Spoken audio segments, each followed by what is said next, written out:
Le projet Bus Bord-de-Marne, dans l'est de l'Île-de-France, consiste à réaliser des voies dédiées aux bus et à créer une nouvelle ligne de bus performante entre les gares de Val-de-Fontenay et Chelles-Gournay. Le bus Bord-de-Marne desservira les communes de Fontenay-sous-Bois, Le Perreux-sur-Marne, Neuilly-Plaisance, Neuilly-sur-Marne, Gagny, Gournay-sur-Marne et Chelles. Il reprendra en partie l'itinéraire de l'actuelle ligne 113, principalement sur l'ex-RN 34. Il s'accompagnera d'une réorganisation du réseau de bus local pour maintenir une desserte à Nogent-sur-Marne RER et au-delà de la gare de Chelles-Gournay. Le premier objectif de ce projet est d'offrir un moyen de transport rapide, fiable et confortable tout en améliorant la performance des autres lignes de bus du territoire. Afin de garantir régularité et vitesse, dont souffrent actuellement les lignes de bus sur le secteur, le bus Bord-de-Marne circulera sur 8,3 km de voies dédiées et bénéficiera d'une priorité au carrefour. 17 stations confortables, facilement repérables et accessibles à tous seront desservies. Ces aménagements pourraient bénéficier aux autres lignes de bus du secteur.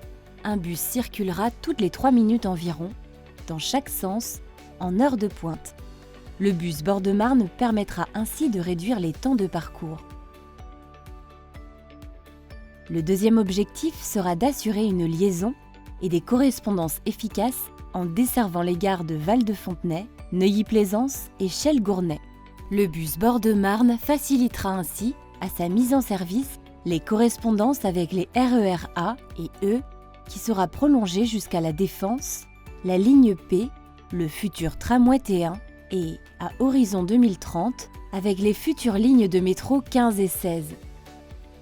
Le bus Bord-de-Marne vise également à accompagner les projets de développement du territoire. En effet, il desservira aussi les nouveaux secteurs d'habitat et d'emploi de Maison-Blanche et Ville-Évrard situés à Neuilly-sur-Marne et de Val-de-Fontenay-Alouette à Fontenay-sous-Bois. Pour accompagner l'arrivée de ces nouveaux habitants et travailleurs, la ligne sera équipée de bus articulés plus capacitaires que les bus de l'actuelle ligne 113. 40 000 voyageurs par jour seront attendus dans le bus Bord-de-Marne.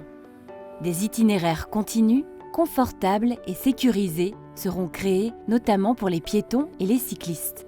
Une piste cyclable sera ainsi créée tout au long du tracé et des trottoirs confortables seront aménagés pour les piétons et personnes à mobilité réduite. Enfin, le projet permettra d'améliorer le cadre de vie en contribuant à la rénovation de l'espace public et à l'apaisement des circulations, grâce à des aménagements urbains et paysagers de qualité sur l'ensemble de la voirie. Les carrefours seront réaménagés, participant à apaiser les circulations. Le nombre de voies routières pourra être réduit sur certains tronçons. Du 9 novembre 2020 au 8 février 2021, une concertation est organisée sur le projet. Dans le cadre du bilan de la concertation, ces avis et observations permettront d'alimenter la suite des études techniques avant l'enquête publique, second temps fort d'échange. Les études se poursuivront jusqu'au lancement des travaux et la mise en service du bus Bord-de-Marne. Sans attendre la réalisation de cette nouvelle infrastructure et de cette nouvelle ligne, des actions seront entreprises à court terme par Île-de-France Mobilité et ses partenaires pour améliorer l'offre de bus actuelle et le fonctionnement de la ligne 113. Donnez votre avis et participez à la concertation sur le projet.